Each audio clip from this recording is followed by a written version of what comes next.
You ask Tiger to solve. This deals with linear equations with one unknown. The final result is t equals -253.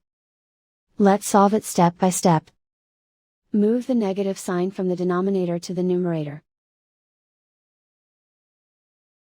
Swap sides.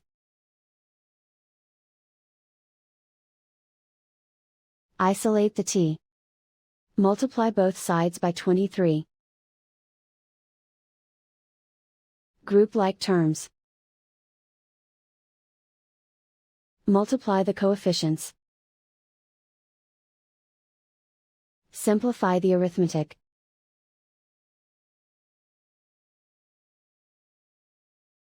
Convert the t into a positive number. Multiply both sides by -1. Remove the ones.